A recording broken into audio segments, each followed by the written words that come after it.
Vous écoutez Les Ardosiens, on espère que tout va bien. Saison 1, épisode 2, Joker, de Todd Phillips. Ce soir avec Lino. Bonsoir. Salut Ray. Bonsoir. Et moi-même Bob, pour vous servir, mes chers auditeurs. Alors nous venons de sortir de la séance, petite séance entre amis, et alors ce film de Todd Phillips nous emmène dans un Gotham City, on va dire début des années 80, où on suit Arthur Fleck. Attends, je te sors la quatrième couverture. Un jeune homme, pas si jeune que ça, il a bien la quarantaine. Bah, ça c'est l'acteur qui fait vieux, mais je crois que dans l'histoire il est censé avoir 30 ans. Ouais, une trentaine d'années comme ça, mais... Tu vois que le physique de l'acteur justement il pose problème parce qu'il fait un petit peu plus vieux, ouais, c'est peut-être le seul un peu défaut du... On peut mettre ça sur le compte de son état physique et mental, qui sont quand même assez avancés. Oui, c'est vrai, à 30 ans tu peux être dans un sale état et ressembler à un mec de 50. Donc on va dire, ce jeune homme, cet homme... d'une trentaine d'années, donc qui erre dans les rues de Gotham déguisé en clown par rapport à son métier, parce qu'il fait tout de même tout ce qu'il faut pour s'en sortir. Et il est dévasté, ravagé par une maladie mentale qui le fait rire de façon inexpliquée, à des moments très incongrus, ce qui lui pose énormément de problèmes. C'est dès qu'il est en stress, en fait, qu'il rigole. C'est ça, dès qu'il est dans une situation de malaise, de stress, de peur. Dès qu'il y a trop d'émotions, ouais. Il se marre, voilà. Même des fois, on le voit rigoler en pleurant. Et il est bourré de volonté, il a envie de réussir dans le stand-up, créer un stand-up. Et donc tout ça nous emmène dans un film et un univers focalisé et centré autour du personnage d'Arthur Fleck, comme vous l'aurez compris, qui deviendra par la suite le Joker. Après ce résumé, il est à signaler que donc ce film est un film de Todd Phillips.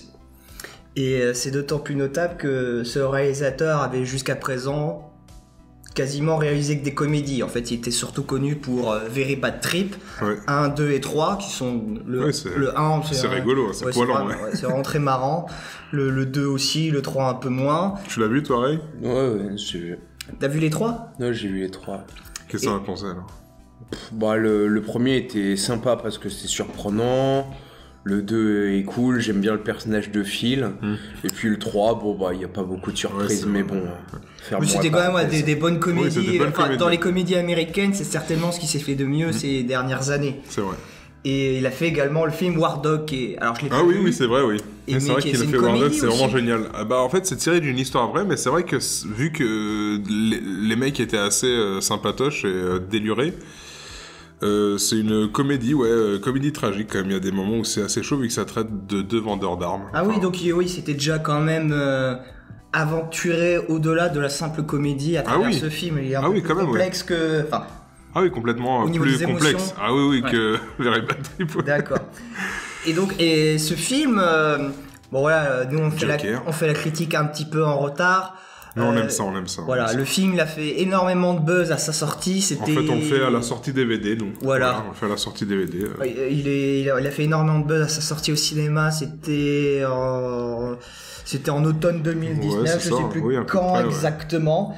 Et donc voilà, énormément de bruit autour de ce film. Ce film a vraiment marqué tout le monde.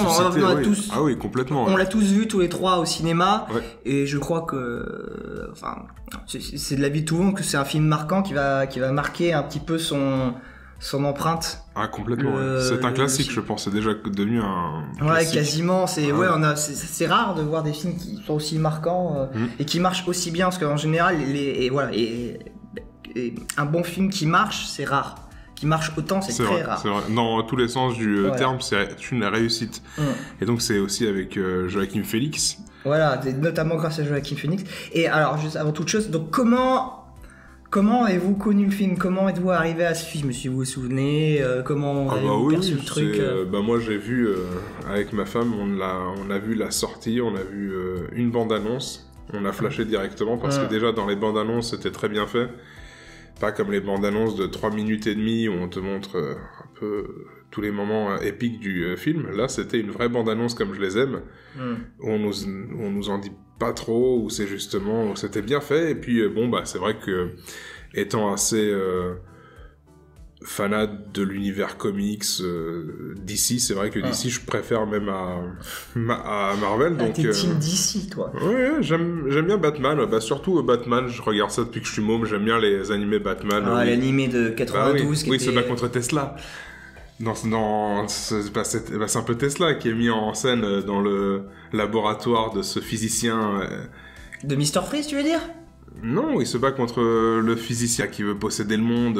Ouais, mais c'est dans les années 90, ouais. Je parlais surtout du dessin animé. Ah oui, l'animé, ouais, c'est ça. Avec le générique de départ qui était complètement incroyable. Où Batman, en série, tu veux dire? Oui, en série animée. Ah oui, moi je te parlais là d'un film, mais celui-là aussi, moi bien je parlais du dessin animé, c'est comme ça que moi je suis arrivé à Batman. Ah oui, c'était le doubleur de la voix d'Harrison Ford en plus qui faisait Batman. C'est vrai.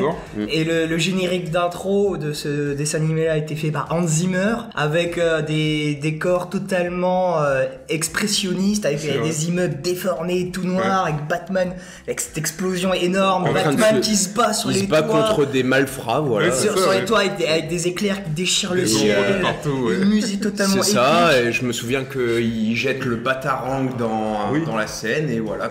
Alors ça, c'était... best générique des dessins animés ever, c'était incroyable. Ça mettait bien pour le week-end, là, le samedi matin quand ça arrivait. Ouais, je me souviens que même la scène finale, c'est Batman sur un immeuble, la pluie est battante et d'un coup il y a un éclair qui frise tout le générique, quoi. Là, ça, je pense, c'est en dehors des dessins animés, des mangas japonais, je pense que c'est le dessin animé qui m'a le plus marqué dans mon enfance. C'était une dinguerie. C'était vrai. Et puis ça s'adressait vraiment à un public de jeunes têtes blondes, on va dire. On pouvait bien se reconnaître dans tous ces personnages. Oui, et il était quand même assez sombre. Je me souviens, moi, ça m'avait un peu paniqué. Certains épisodes, je me souviens de Gueule d'Argile. Son histoire aussi, où t'avais le mec qui commençait à perdre son visage et tout. Alors quand t'es un enfant, t'as 4 ans, 5 ans, c'était hyper angoissant. Tout ça dans un univers extrêmement sombre et violent. Et... ouais, c'est fou, je pense c'est un ovni, on peut dire, au niveau dessin animé, parce que... Je pense qu'on pourrait plus faire ça aujourd'hui, en tout cas. Ouais, je suis... Pour les enfants, oui, c'est vrai, oui. Mais même au niveau technique, graphique, c'était très épuré et très beau. Le style, il y avait un beau style d'animation. Non, c'est très particulier, moi j'ai adoré aussi. Moi, à propos du film, donc moi pareil, Batman, j'aime depuis que je suis petit. J'avais beaucoup aimé le dessin animé. Même quand j'étais plus petit, j'aimais bien les films même dégueulasses, genre Batman et Robin, tout ça. Mais alors, quand t'es enfant, t'as aucun on n'est pas recul. exigeant. Voilà, t'as aucune exigence. Après, il y a eu les films Dark Knight, là qui m'avaient foutu une claque, surtout le deuxième. Le troisième m'avait énormément déçu, par contre. Et globalement, j'étais un peu déçu des films de super-héros ensuite. Et notamment les films Marvel qui m'ont très vite lassé parce qu'ils ont beaucoup trop exploité le filon, j'en pouvais plus, c'était toujours la même soupe, toujours la même recette, toujours des combats dans des espèces de halls d'aéroport, dans des lieux insipides, ou sinon c'est des décors totalement numériques. Le seul qui est bien, c'est avec Thanos. Oui, voilà, voilà, oui. Et après aussi, c'est un souvenir particulier. War, c'est je sais pas si je l'ai vu. Infinity War. Infinity War. C'est plutôt pas mal. C'est le seul qui est pas trop mal. Ouais, et après, anecdote, on l'avait vu en fait. Ça va peut-être vous faire rire. On l'avait vu avec Lino quand on était au Japon. D'accord. Donc, on l'a vu sous-titré japonais, mais c'était en anglais. Quoi. Sympa, c'est un souvenir qui marque. Voilà. Ouais, donc mini parenthèse sur les Marvel. Effectivement, tous les Marvel, ils sont bien, mais ils sont pas incroyables. Ça devient très médiocre même. Et le seul qui sortait du lot, moi je trouvais que c'était Doctor Strange, parce que au niveau des effets spéciaux, il y avait un vrai travail visuel, une vraie recherche. Lui, il est pas trop mal. Je pourrais le conseiller. Et après, c'est Infinity War. Infinity War, en fait, il est génial, puisque le méchant, Thanos, est génial. Le mec, il arrive avec ses grosses couilles violettes, il les pose sur la galaxie entière, et il claque la gueule à tout le monde. C'est vraiment le mal alpha de l'humanité qui défonce tout. Et voilà, et bien travaillé, le personnage, donc il était vraiment très sympa. Donc voilà, tout ça, le contexte, j'étais un peu désabusé, j'attendais plus rien des films de super-héros, et j'ai vu la bande-annonce de Joker, et j'ai immédiatement vu que c'était pas un film de super-héros comme les autres, qu'il avait quelque chose. Et en général, moi, les bandes-annonces, je me trompe jamais. C'est-à-dire que quand je vois la bande-annonce d'un film, je me dis ça va être de la merde. 99% du temps, c'est de la merde. Et quand je vois la bande-annonce d'un film, je me dis lui, je suis sûr qu'il va me plaire. 99% du temps, il me plaît. C'est très rare que je me trompe dans un sens ou dans l'autre. Et voilà, là, ça a pas raté. Donc la bande-annonce me plaisait bien. Donc j'ai voulu absolument le voir. Je crois que je l'ai vu Day One, si je me souviens bien. Voilà. Et toi, donc Ray, comment ton approche vis-à-vis de Batman et de... écoute, moi la bande-annonce, je l'ai connue sur internet. Moi je vais vous dire, je vais avoir un avis contraire à vous. J'étais pas emballé du tout. Au départ, quand j'ai vu la bande-annonce, je dis encore un truc, Joker, super-héros, tout ça, ça commence à me lasser, tout ça. Voilà, j'étais pas emballé. Et puis au final, vous savez, des fois, c'est l'hiver, vous savez pas trop quoi faire comme sortie. Vous demandez à un ami, vous dites tiens, c'est dit, il y a Joker qui passe au cinéma, pourquoi pas aller le voir. Et puis c'est comme ça que j'ai vu Joker. Je pense que je t'avais dit aussi qu'il était énorme quand même. Je pense que j'avais dû te le dire. Ça t'a pas marqué hein. De quoi? Qui t'a dit que c'était énorme. Non, pas forcément. Bref, après, voilà, c'est des moments qui arrivent dans la vie de tout le monde. Des fois, on va au cinéma, à l'improviste avec un pote, et puis on tombe sur un très bon film, et ça m'a agréablement surpris, ouais. Moi, c'est comme je vous disais, je me trompe jamais dans les bandes annonces, ce qui fait que je suis quasiment jamais surpris. Des trucs que tu dis comme ça, mode surprise, hop, ça m'arrive quasiment jamais. Vraiment. Des fois, faut pas regarder la bande-annonce. Faudrait peut-être. Ouais, voilà, c'est ça. Tu regardes l'affiche, tu dis tiens, c'est pas mal. Ouais, mais à partir du moment où je sais, tu vois, que le ressenti que j'ai de la bande-annonce en général me trompe jamais, parce que j'ai vu pas mal de films et j'ai vu pas mal de bandes-annonces aussi, donc j'arrive toujours à faire la bonne corrélation entre les deux. Donc tu dis à partir de ce moment-là, tu t'es sûr de quasiment pas te tromper, donc tu vas voir la bande-annonce. Est-ce que tu regardes la bande-annonce d'un film où il y a Kev Adams? Oui, ça m'est arrivé. Mais par contre, justement, je vais pas voir les films. Même si les gens me disent qu'ils sont excellents, je vois la bande-annonce, je fais non. Non. Détrompez-vous. Je crois que la dernière fois que j'étais surpris d'un film, là c'était positivement, c'était Very Bad Cops. Ah oui. Une comédie, je m'attendais à un film de merde. Et pareil, c'était un film, je savais pas quoi voir. Il y avait rien à voir, il fallait qu'on aille au cinéma. Et c'était la bande-annonce qui avait l'air d'être la moins nulle, mais nulle quand même. Et puis je suis allé voir le film, c'était marrant. C'est vrai? J'ai pas vu celui-là. On s'est tapé des barres. On l'avait vu ensemble, on s'était tapé des barres. Ah ouais. Je vous conseille, voilà, vous avez une petite section de films sympas, d'animés, de dessins animés à regarder. On va vite arrêter de rigoler, plongeons dans la folie. Alors déjà premièrement, ce qui marque dans ce film et ce dont tout le monde a parlé, c'est la performance d'acteur. Ah oui. Il a d'ailleurs gagné un Oscar, c'est donc Joaquin Phoenix, l'acteur principal qui joue Arthur Fleck, le Joker. Et il est vraiment sensationnel. Au-delà du fait qu'il ait même perdu les 35 kilos, je disais tout à l'heure à Ray pendant le film, regarde comment il arrive à n'importe quel moment à avoir cet œil étincelant là, d'émotion, mais il le fait quand il veut. Rien que ça, c'est incroyable, quoi. Il est clairement en état de grâce. Moi, je pense que c'est une des 10 meilleures performances d'acteur que j'ai vues de toute ma vie. C'est très fort. J'en trouve pas des... C'est pas évident, ça vient pas comme ça, une performance meilleure. Moi je pense à The Mask, tu vois, en parlant de... De Jim Carrey? Oui, de Jim Carrey, je trouve que c'est une énorme performance. Ouais, Jim Carrey est capable de fulgurance absolument incroyable. Moi j'adore Jim Carrey, moi je trouve que c'est un des acteurs les plus sous-cotés au monde, clairement. C'est quelqu'un qui est capable de jouer formidablement bien à la comédie. Il y a des films entiers qui tiennent sur lui, que sur son visage, que sur ses mimiques. Ça rappelle un peu De Funès. Il y a des films entiers qui étaient pas terribles, mais qui tenaient juste parce qu'il était là. Mais il est capable aussi de jouer des films très très émouvants. Eternal Sunshine and the Spotless Mind. Truman Show. Voilà. Sinon il y a un film Nombre 23, romance gay aussi dans lequel il a joué. Oui, I Love You Philip Morris. Il m'a étonné. Je l'ai vu au cinéma et c'était la première fois de ma vie que j'étais ému devant un amour homosexuel. Je dois l'avouer. Je vous rassure, j'étais avec ma femme dans la salle. Il y a un début à tout. Hein. Voilà, ça va. Et donc la performance d'acteur est vraiment, incroyable. Alors après, toutes ces histoires, vous savez, les histoires, oui, il a perdu 35 kilos, oui, il a pris 50 kilos. Je m'en méfie, puisque c'est beaucoup de storytelling, justement, pour vendre la performance d'acteur. Je pense qu'il y a un peu de bidonnage dans ces trucs-là. Et la performance d'acteur qu'il fait n'a pas besoin de storytelling comme ça pour elle se suffit à elle-même, elle est monstrueuse. Après oui, on voit qu'il est très très maigre, qu'il est maladif et voilà, c'est tout au niveau, c'est un film très subtil justement. Et ça repousse beaucoup sur cette performance d'acteur parce que voilà une des spécificités du personnage du Joker dans ce film-là, c'est que c'est un malade mental qui fait que il a un problème au niveau du rire. Et donc et même un peu au-delà quand même. Oui, pas au-delà, mais et ce problème au niveau du rire est vraiment renforcé par la performance d'acteur, parce qu'il y a plein de moments où il y a un malaise incroyable qui se crée, et ça se joue juste sur la performance d'acteur.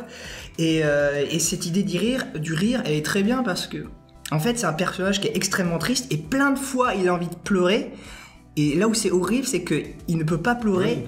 C'est inversé en fait. L'émotion qu'il ressent est inversée. Il voudrait pleurer pour exprimer sa tristesse. Il en rit.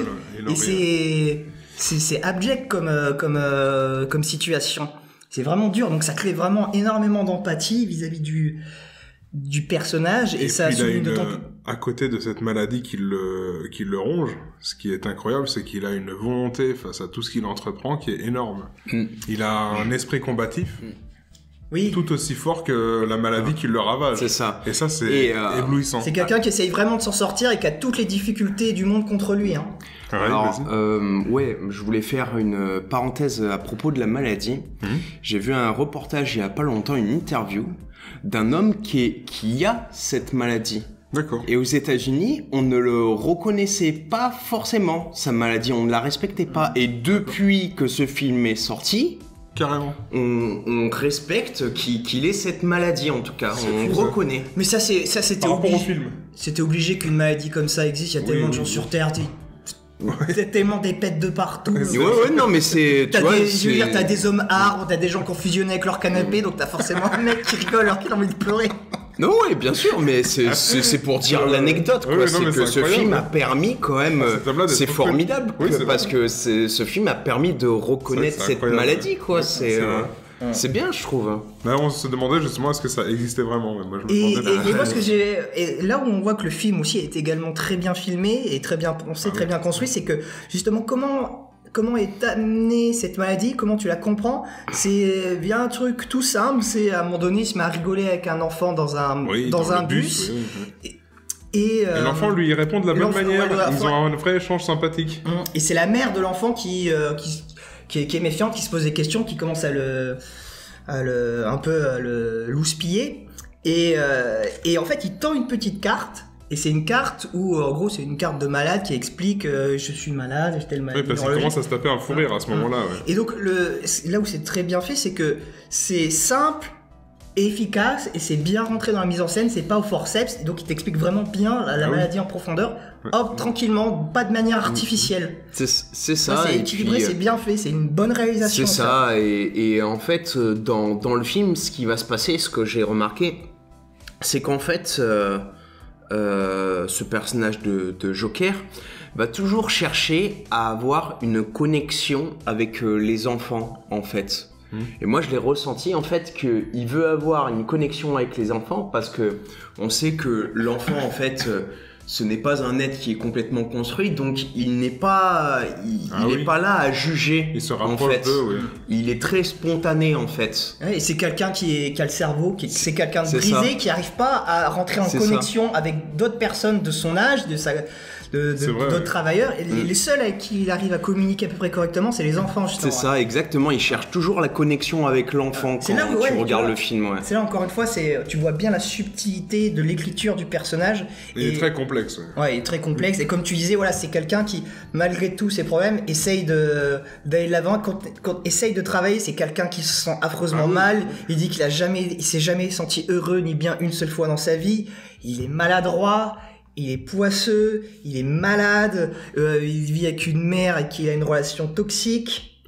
Et c'est vrai que il subit beaucoup d'injustices. Ouais, et puis cet homme-là, comme tu dis, il fait tout pour vivre comme les autres. À un moment donné, il écrit les blagues de son soi-disant one-man show qu'il veut réaliser. Et il écrit on demande toujours à un malade mental de ne pas l'être, d'être quelqu'un de normal. Et lui, il essaye à fond, quoi. Dès qu'il y a quelque chose qui l'anime, il y va. Il s'accroche à cette vie qu'il a. Il aimerait tellement pouvoir être heureux. Et puis, il a toujours cette interrogation pendant tout le film, depuis le début jusqu'à la fin, où il se demande, mais pourquoi les gens sont si méchants? Un peu comme dans la pub Orangina, là. Et c'est vrai que tout le monde finit par lui répondre, parce que, tu vois, en lui remettant un coup dans la gueule, et toujours, tiens, non, et il se fait frapper, et il se fait écraser, etc. Depuis le début jusqu'à la fin. Et lui ne cherche même pas vraiment, jusqu'à un certain stade du film, bien sûr, mais au début, en tout cas, il ne cherche pas vraiment à prendre une revanche.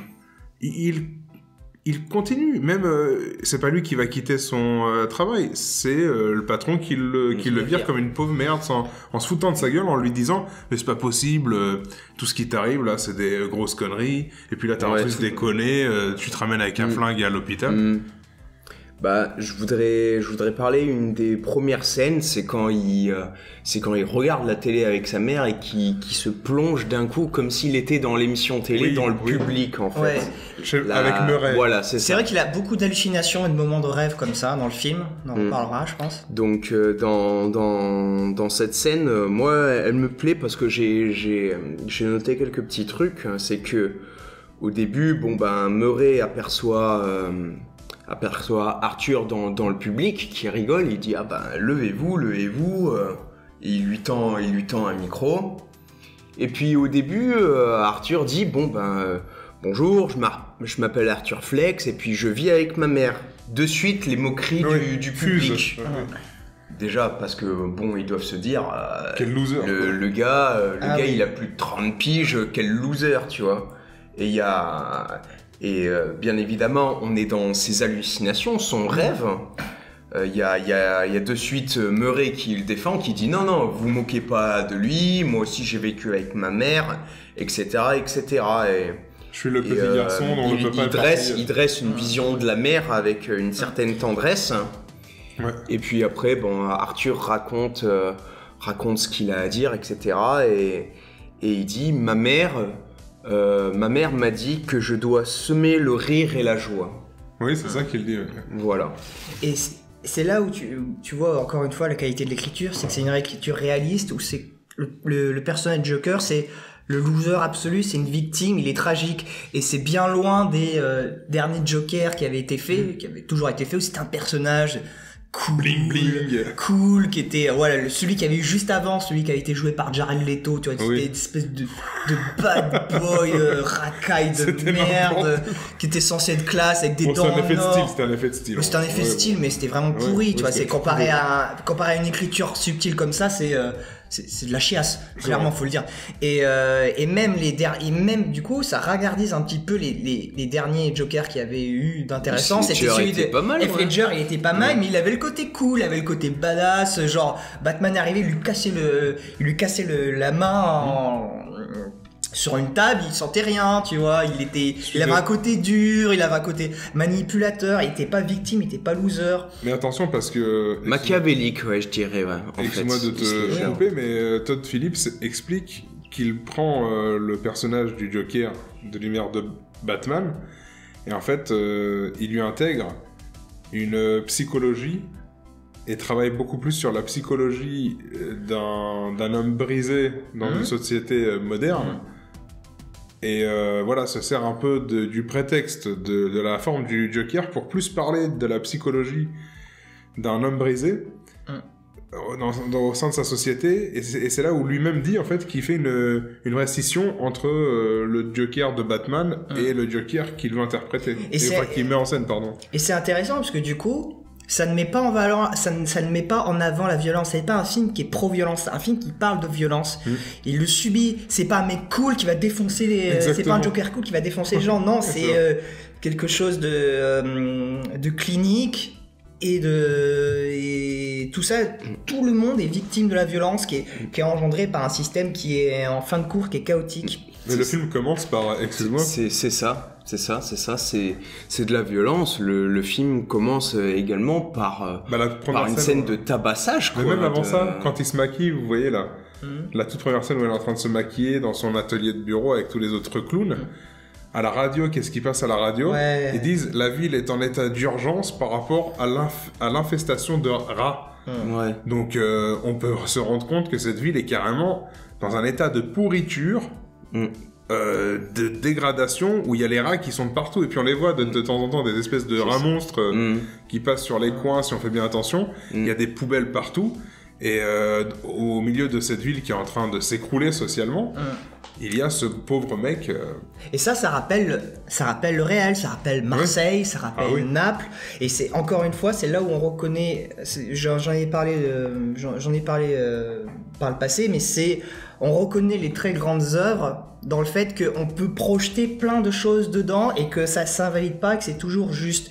Et ben ça arrive à plein de moments dans le Joker, les révoltes qu'il y a, ça rappelle les Gilets jaunes, Thomas Wayne, il va rappeler Emmanuel Macron, alors que c'est pas fait pour. Le film, au moment où il est tourné, les Gilets jaunes, ça n'existait pas, et pourtant tu vois des Gilets jaunes dedans, ça ressemble vachement à ça. Donc les mouvements de contestation populaire qui reviennent régulièrement, quoi.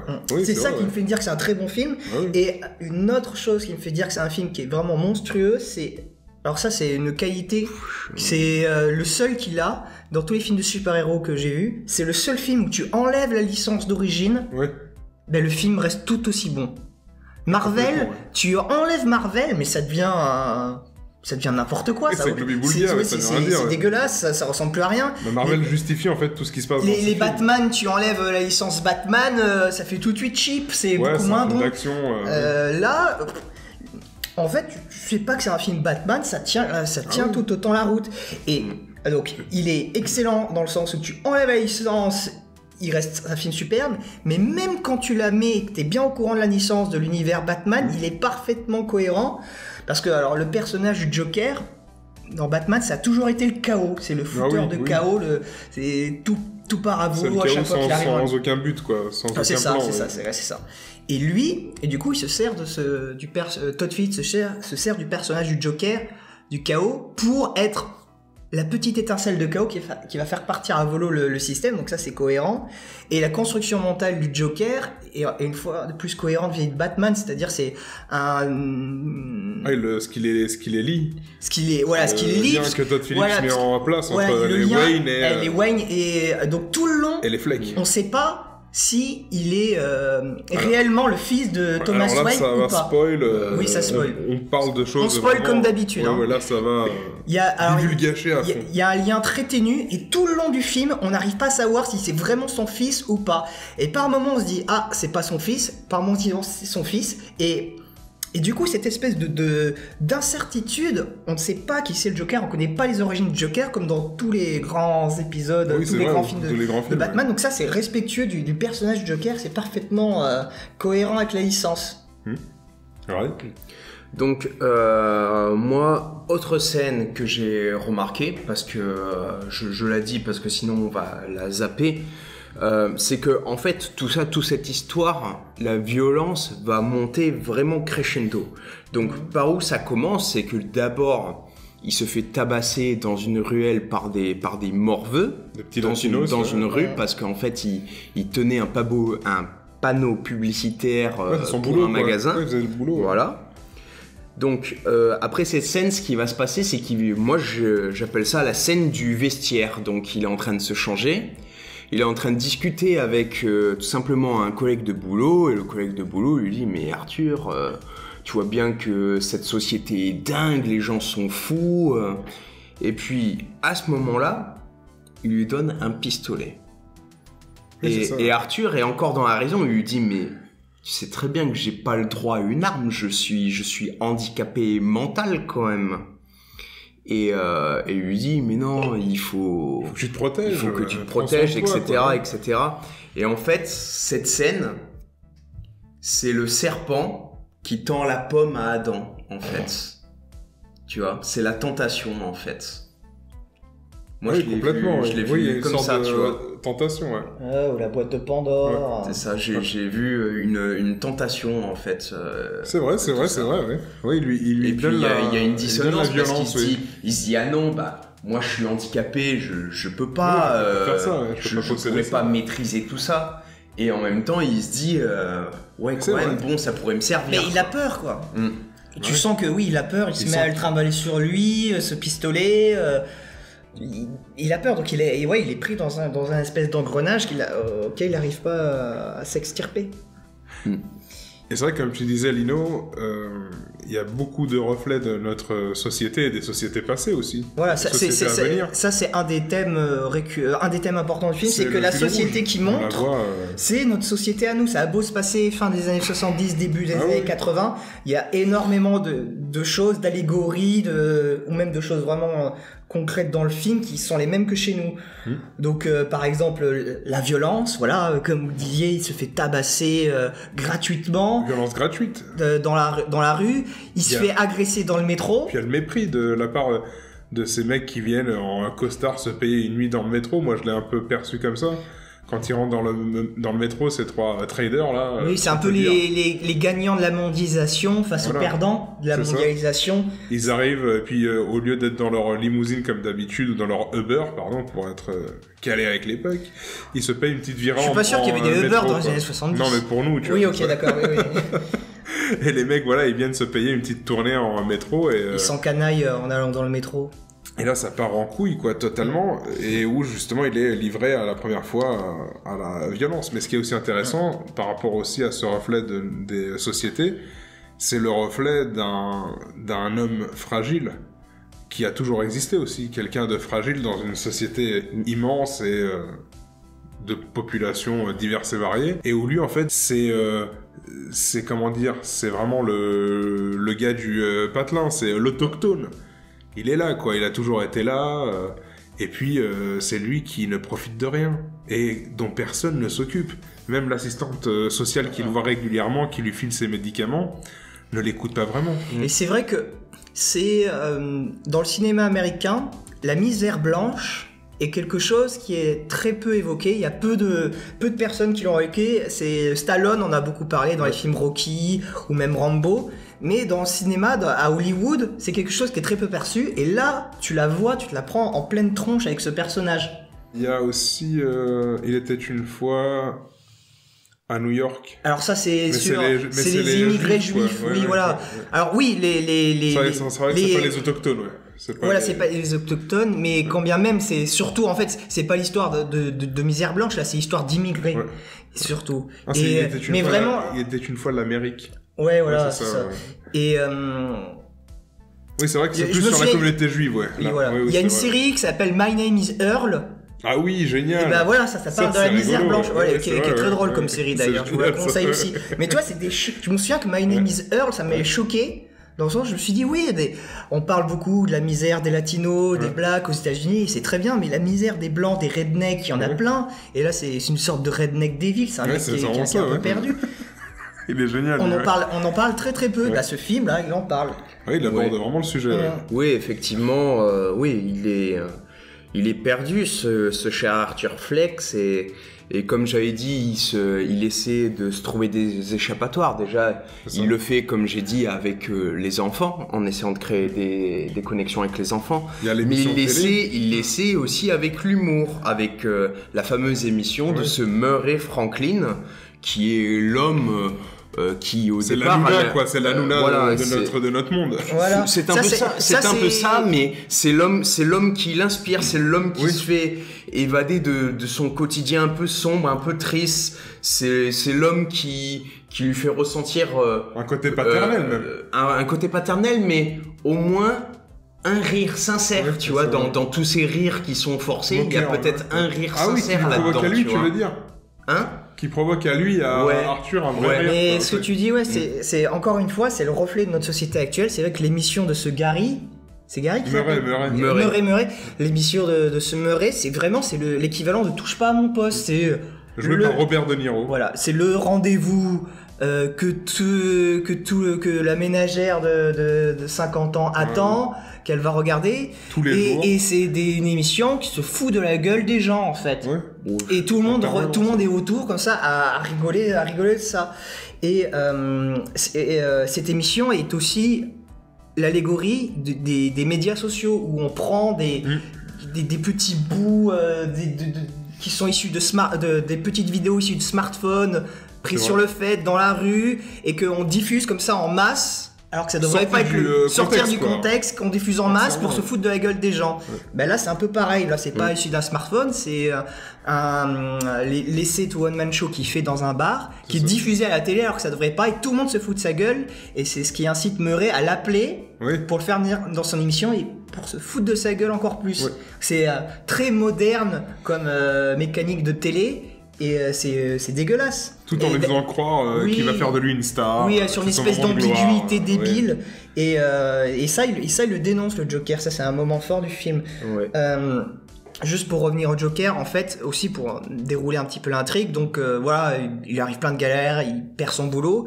Et le moment où il bascule définitivement dans la folie, c'est quand il y a ces 3 traders qui l'emmerdent. Et par légitime défense, il en tue un. Et après dans la folie il va tuer, voit que ça marche bien, il voit que ça marche bien, il est un peu possédé, il va tuer les 2 autres, et au moment où il les tue, ben c'est ça qui va créer l'étincelle, parce que ça va être un espèce de crime sordide, ça va devenir un crime sordide et diffusé par les médias, et beaucoup de gens vont se reconnaître dans cette espèce d'homme déguisé en clown, puisqu'il était déguisé en clown au moment des faits, qui va tuer 3 traders, et c'est tout le ressentiment anti-riche qui va se retrouver exprimé dans ce fait-là, et qui va foutre le feu à la société. Donc il va devenir un symbole malgré lui, et en devenant ce symbole, il se dit c'est la première fois que je me rends compte que j'existe, et donc il va se retrouver, il va se retrouver là-dedans, il va pousser cette logique à fond, parce que c'est la seule qui le fait sentir vivant en fait. C'est ça, c'est la satisfaction en fait, il a le sentiment et la satisfaction de passer d'homme invisible à un homme visible. Et considéré du coup. Et ce qui est marquant, excuse-moi Lino, c'est dans la scène où il assassine les 3 traders. Encore une fois, je reviens sur le jeu d'acteur où il est bourré de mimiques et de gestes qui font partie, pour lui c'est une première fois, et lorsqu'il réussit à assassiner les 2 et que le 3e est en train de s'enfuir, il a un moment un geste machinal comme ça, il a le flingue qui se fout sur sa propre tempe, il hésite pendant une seconde, hop, et puis il revoit le 3e type et il commence à le pourchasser. Et c'est vraiment ponctué comme ça de détails d'acting, de jeux d'acteurs qui sont époustouflants. Qui rend tout réaliste. Les scènes de violence, il y en a, je dirais 2-3 dans le film. C'est pas à foison, mais elles sont vraiment très dures. Très dures. Il y en a quelques-unes, il y en a certaines qui sont un peu cachées, il y en a c'est vraiment frontal et dégueulasse. Mais du coup ça sert le propos, ça montre la cruauté et voilà la violence de cette société à travers les agissements de Arthur Fleck. Et n'empêche qu'Arthur Fleck, enfin lorsqu'il devenait le Joker là, à ce moment-là, à chaque fois qu'il est dans ces moments de violence, et ben en fait, et ce qui le rend attachant, c'est qu'il le fait de manière juste à chaque fois. Quand il, dans sa justice à lui et de ce qu'on voit en fait, lorsqu'il, divulgachage total, lorsqu'il assassine sa mère, qui est à l'hôpital, il étouffe avec un coussin. Parce que sa mère lui a pourri la vie, qu'il a une relation toxique avec. Voilà, exactement, parce qu'il apprend à l'asile qu'il a été maltraité, qu'elle a laissé faire, etc. Et c'est pour ça qu'il est dans cet état-là. Et limite, je dirais que c'est... La violence du film, elle est plus psychologique que physique. Elle est encore plus dure quand tu vois à supporter. Son destin à lui, qui s'est fait fracasser par le petit ami de sa mère, qui l'a pas aidé, que du coup il a une lésion mentale au cerveau, qui lui a pourri la vie depuis des années, et qui peut même pas savoir si Thomas Wayne est son père. C'est un destin tellement cruel et tellement violent que moi je trouve ça c'est plus violent, plus dur que les scènes de violence pure que tu vois, qui sont gratuites elles. Il y a une légitimité, mais c'est gratuit quand même. C'est d'un coup ça sort. Il pourrait régler ça normalement, et non, il le fait. Et parce qu'il a le sentiment de vivre, comme disait Ray. C'est là où il s'exprime. Il est pour une fois lui maître de ses actions. c'est là où il n'est plus en train de subir. Il ne subit plus rien. C'est ça. Il ne subit plus rien. En fait, ce qui se passe, là, je viens de réfléchir. En fait, d'un coup, ça l'a libéré. Et il devient, en fait, le réalisateur et le metteur en scène de sa propre comédie. De sa propre vie qu'il considère comme une comédie. Il le dit à un moment. Il le dit, ma vie est une blague, quoi. Ouais, tellement chier que c'est forcément une blague. C'est une grosse blague. Donc, tu vois, je viens d'y réfléchir. C'est vrai que c'est brillant, quoi. C'est quand même bien écrit, bordel. Hein. Et c'est là où on est un peu troublé, quoi, parce qu'on s'attache. On s'attache et on lui trouve... Et on n'est même pas en colère, en fait, contre ce mec-là. Enfin, en tout cas, moi, je n'étais même pas... je lui en voulais pas, quoi, pour ses meurtres, pour tout ce qu'il fait. Bah, c'est ça, on a de la pitié. Il y a quand même des trucs, c'est... bon, le moment où il va tuer son ancien collègue de boulot... Ouais, il est dur. Ça, c'est vraiment gratuit. Il teste sa cruauté, oui, c'est vrai. L'autre, il a un peu menti sur son dos, mais bon, ça méritait pas. Ça méritait pas de se prendre un coup de ciseau dans la jugulaire, puis dans l'œil, et se faire éclater la tête contre le mur. C'est vrai que ça, c'est un peu dur. Ouais, celui-là, ouais. C'est un peu excessif, je dirais. Non, mais il y a des moments où c'est, où il y a des moments où son rire, en fait, va créer un véritable décalage, en fait, par rapport aux autres. Et moi, je me souviens de cette scène où, en fait, il est dans un espèce de café-théâtre, tout simplement. Il y a un comique en train de faire sa scène. Lui, il est là en train de prendre les notes. Le public, d'abord, rit. Et après, il y a un décalage. Lui, il est en décalage, il rit après. Et c'est tout le temps comme ça, en fait. Il y a toujours un décalage. En fait, ce qui se passe, c'est que, comme il a le cerveau brisé, les blagues d'adultère, les blagues sur les juifs, il les comprend pas. C'est vrai. Et donc du coup, il voit que tout le monde rit, mais lui il ne rit pas, ça lui fait monter le stress. Et là, du coup, il se met à rire en décalé. Tu vois que c'est incontrôlable comme situation et ça te fout encore plus mal à l'aise. On comprend pas ce qu'il y a. Il y a un malaise énorme, effectivement, dans certaines scènes. Et voilà, ça c'est l'aspect de l'histoire du Joker, mais ce qui est vraiment bien fait, c'est que cette histoire, donc comme je disais, s'englobe dans une situation de la ville de Gotham City qui est très tendue et qui ressemble à la situation actuelle. Et là, il y a toute un parallèle politique à faire. C'est qui parle vraiment de notre société, de notre situation politique tendue. C'est comme vous le savez, on est dans une situation de crise depuis 10 ans. Les budgets sociaux baissent, c'est ce qui arrive. Et de plus en plus, il y a un abandon du peuple par les élites. Par exemple, nous en France, en 2005, on avait voté non au référendum de l'Union européenne. L'élite s'est assise dessus. L'élite, on sent de plus en plus que elle est attachée à la mondialisation. La privatisation de tous nos acquis sociaux aussi. C'est ça. C'est des vainqueurs de la mondialisation. Ils abandonnent le peuple, mais que ce soit en France ou dans plein d'autres pays. Ah oui, c'est mondial, oui. Et ça crée vraiment une situation de malaise, là, les tensions qui montent. Et ça fait... Et du coup, il y a du ressentiment de part et d'autre. Et là, l'étincelle du Joker révèle tout ça. Et nous, en France, on a eu les gilets jaunes. C'était l'étincelle, c'était là, je sais plus la dame, je sais plus comment elle s'appelait, qui disait allez mettez un gilet jaune sur le pare-brise pour montrer votre mécontentement, et c'est parti, c'est parti de là. Ça, Et le Joker, toutes ces scènes du Joker d'émeutes, de contestation rappellent vraiment les gilets jaunes. Oui, complètement. Il y a aucune organisation, c'est le défouloir. Alors qu'encore une fois, c'était pas ce film était écrit, il a été écrit avant les gilets jaunes. Il a dû être tourné pendant, mais il a été forcément écrit avant. Tu fais pas un film comme ça. Je sais pas quand est-ce qu'il a écrit, mais oui. Et je pense que c'était avant. Et donc voilà, il y a une vraie réflexion à faire. Ça montre vraiment le ressentiment anti-riche. Et ça, c'est pas bien. Le ressentiment, c'est ce qui tire tout humain vers le bas. Ça, faudrait parler de Nietzsche et de la généalogie de la morale, mais ça, c'est ce qui véhicule le peuple. Tu sens que ces gens sont vraiment révoltés et que ça. Ils sont vraiment dans le désarroi, et le seul échappatoire qu'ils ont, c'est de détester les riches. Ils n'ont aucune écoute, oui. Voilà, ils ont de détester les riches à la folie, et donc du coup, ce ressentiment anti-riche va alimenter les médias qui vont mépriser et insulter le peuple, parce que les médias font partie de l'élite, les journalistes. Oui, ils font de la propagande. C'est les journalistes, c'est les. En France comme ailleurs, c'est les chiens de garde, parce que c'est les cousins des politiques et des élites, c'est leurs frères, c'est leurs fils, c'est leurs neveux, c'est leurs collègues de promo. Ah oui, vous voyez, c'est la même classe, mais c'est les espèces de prolétaires de cette classe-là, mais ils sont quand même dedans. Et donc. Ce mépris et aussi cette mise en avant de l'ultralibéralisme via Thomas Wayne, qui représente Macron, et ben ça alimente à nouveau le ressentiment anti-riche. Et voilà, le ressentiment anti-riche alimente les médias vont alimenter le ressentiment, donc c'est un cercle. Mais alors, et c'est ce qui mène vers le chaos, et c'est ce qui est arrivé en France avec les Gilets jaunes. Mais c'est là où il n'y a pas dans l'univers de Gotham City, même si on prend après par la suite Batman qui arrive et qui serait peut-être ce riche qui se bat pour le peuple, en fait non, parce qu'on voit très bien que Batman ne se bat que pour ses causes à lui. Il ne va que très rarement sortir en ville et jouer le justicier.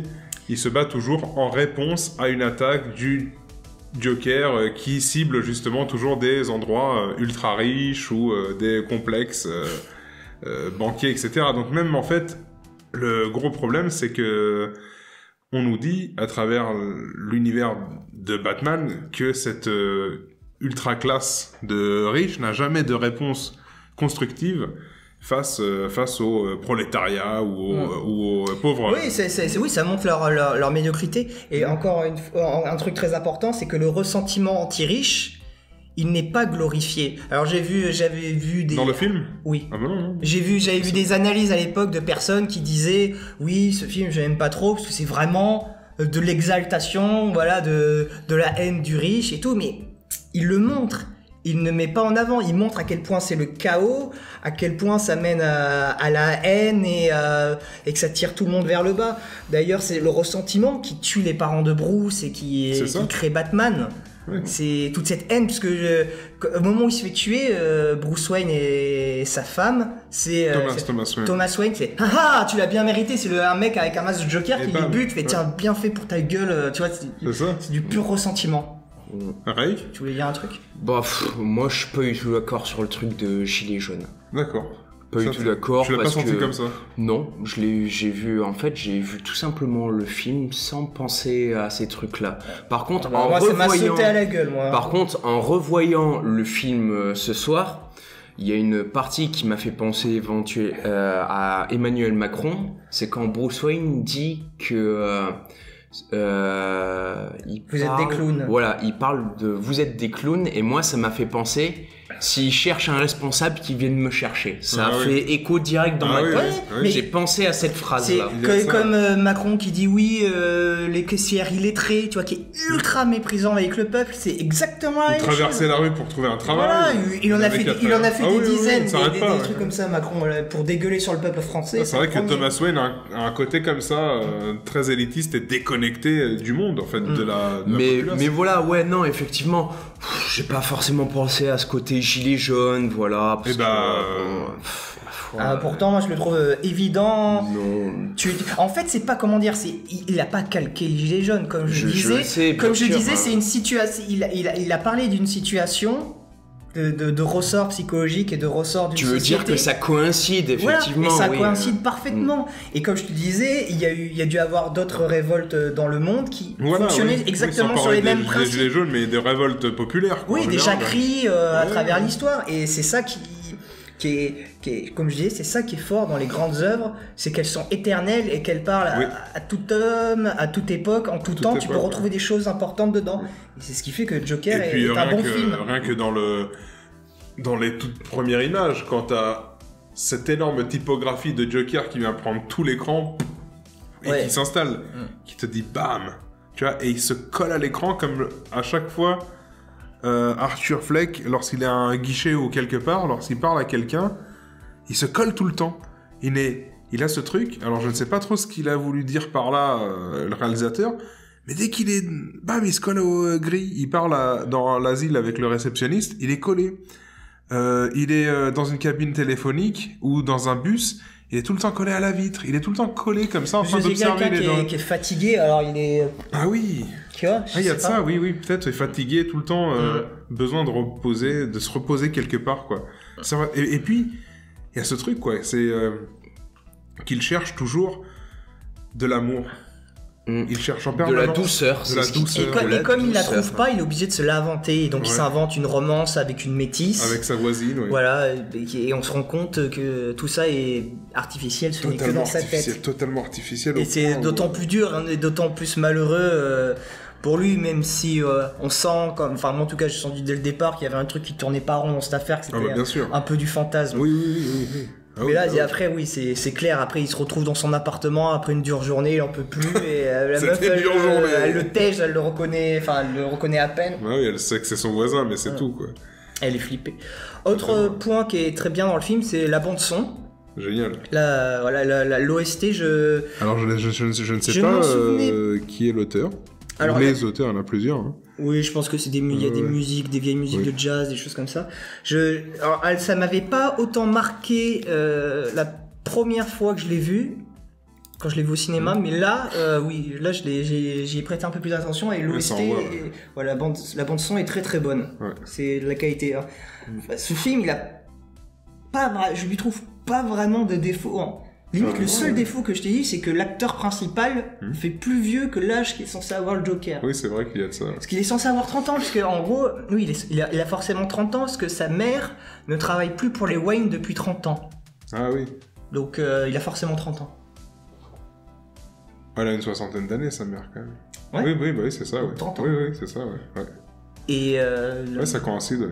Voilà, mais ça coïncide pas trop avec le physique de Joaquin Phoenix. Bon, après, il est tellement monstrueux que ça compense. C'est vrai qu'il y a des gens à 30 piges, ils sont déjà flingués. Quoi. Oui, il y a ça aussi. C'est ce qu'on disait au départ. Mais voilà, ça c'est du pinaillage, je trouve pas vraiment. Non, à part ça, il y a eu beaucoup de critiques, hein, comme quoi il y a des critiques ciné qui ont trouvé que ce rire était surfait et prédominant et qu'il était gratuit. Mais c'est des gens qui n'ont aucune sensibilité qui disent ça, c'est des porcs, quoi, c'est pas possible. Je l'ai même pas ressenti, ça. C'est même pas en me forçant, mais je l'ai pas ressenti. Je trouve qu'il est très bien ponctué. Mais oui. Et petite anecdote, la scène après la première fusillade dans le métro, lorsqu'il se retrouve dans des espèces de toilettes publiques. Il se met à danser. Et où il se met à danser, où il fait cette danse assez voluptueuse comme ça. Bon, vous ne voyez pas ce que je fais, mais j'imite. Tu fais vachement bien. Merci bien. J'espère que vous allez ressentir, chers auditeurs. Alors, qu'est-ce qui se passe? C'est qu'ils sont avec Todd Phillips et donc Joaquin Phoenix et ils sont déjà depuis 2 jours en train de se demander mais qu'est-ce qu'on va faire à ce moment-là? Qu'est-ce qu'on va pouvoir bien faire? Parce que au début, Todd Phillips lui dit en gros tu rentres là-dedans et puis Arthur essaye de cacher son arme, de se débarbouiller et là t'as Phoenix qui lui dit mais c'est pas possible là, je ferais...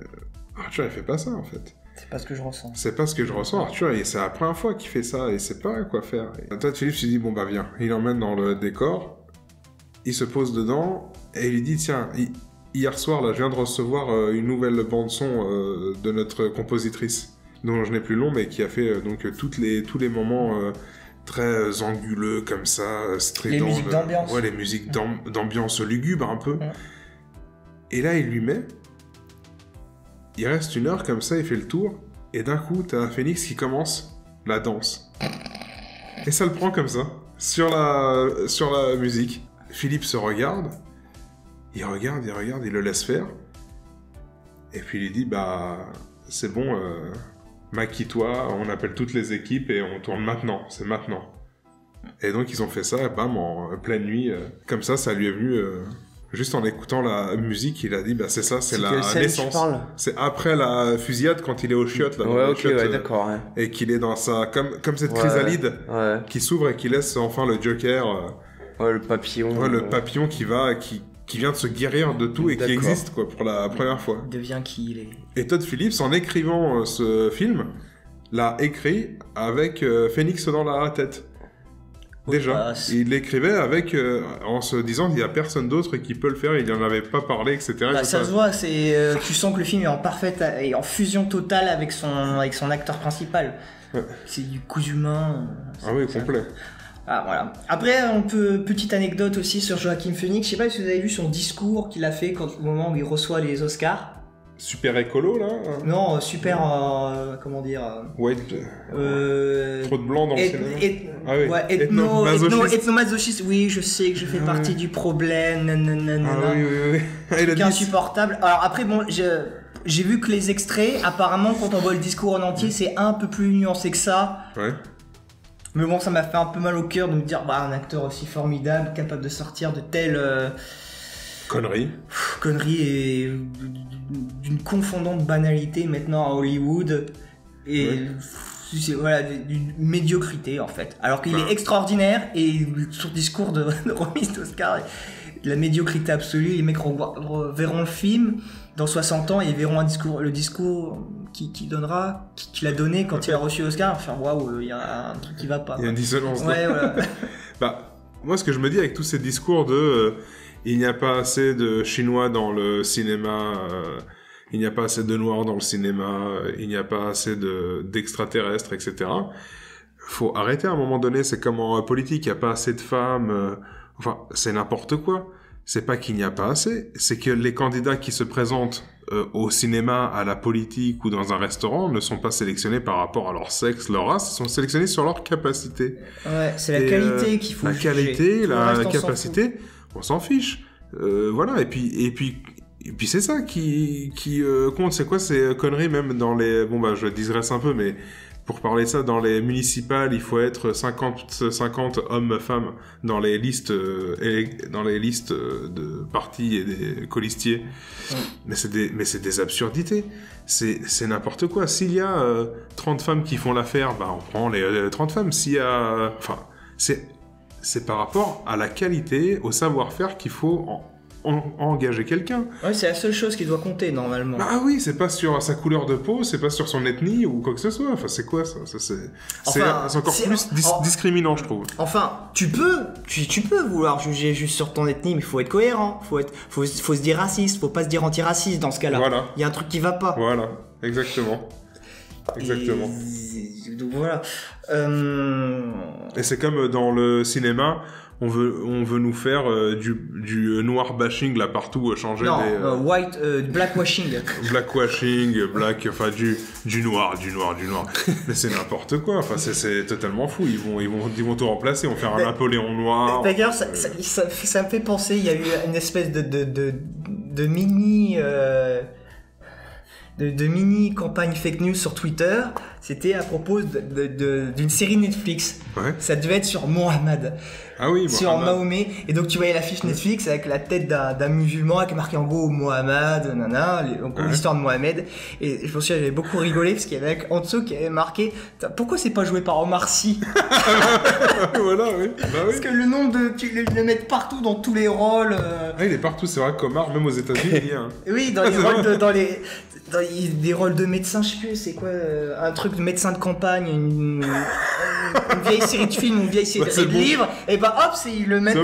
Voilà. Ouais, Arsène Lupin. Ah oui, Arsène Lupin. Et il a fait Arsène Lupin aussi. Ouais, tu vois, c'est que des trucs comme ça. Normal. Il y a des séries Netflix où Achille est noir. Ah oui, ils l'ont fait. Achille, bordel. Oui, mais c'est pas possible. On va faire un film sur Shaka Zulu, on va le mettre chinois bientôt. C'est ça.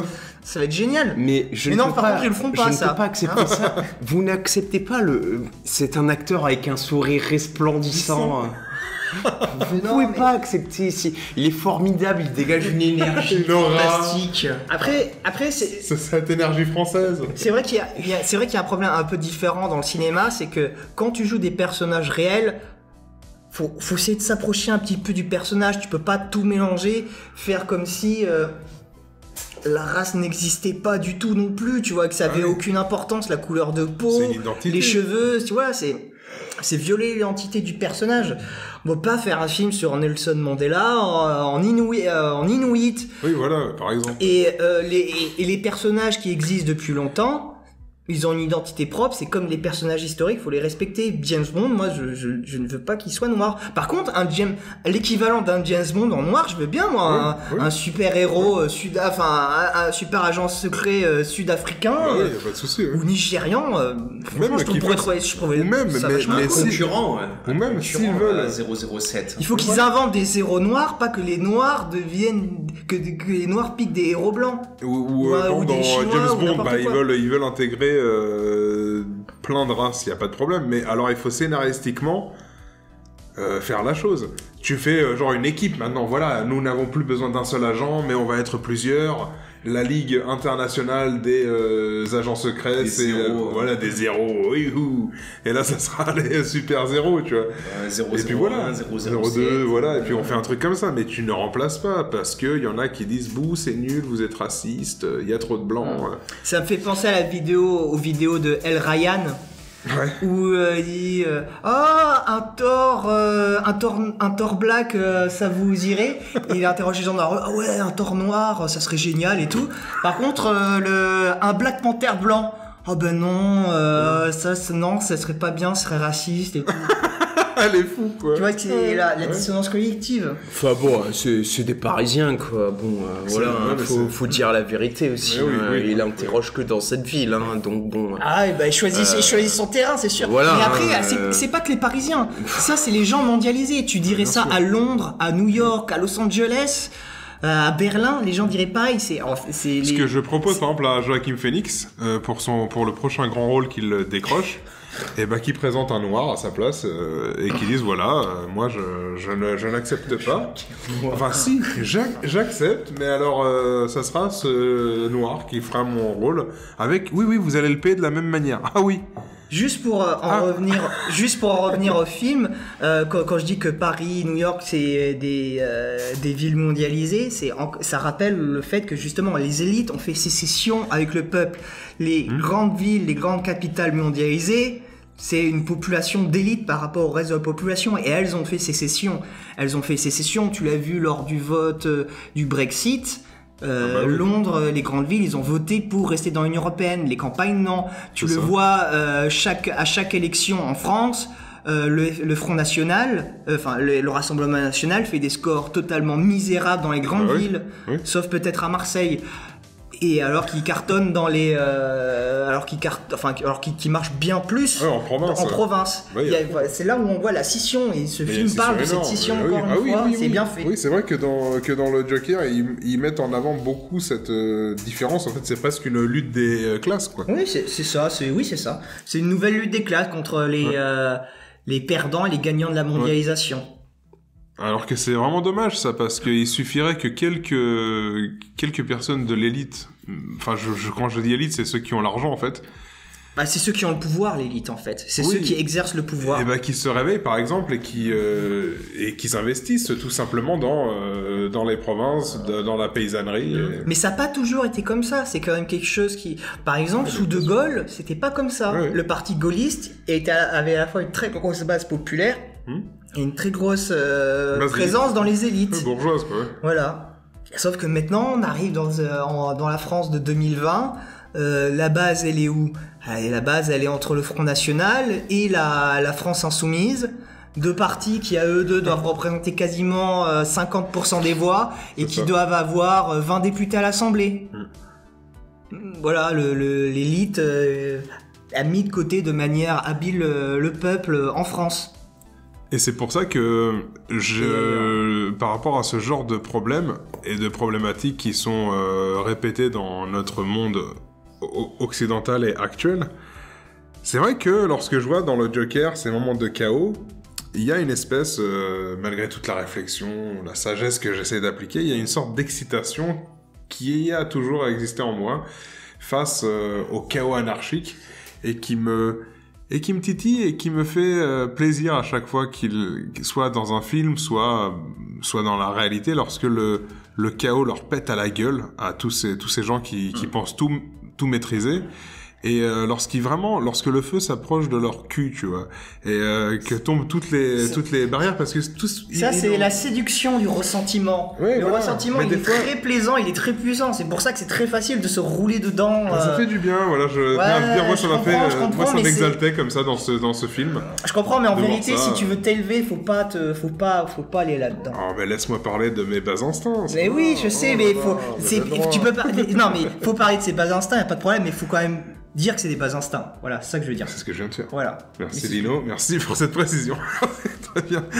1-0 pour Lyon. Alors...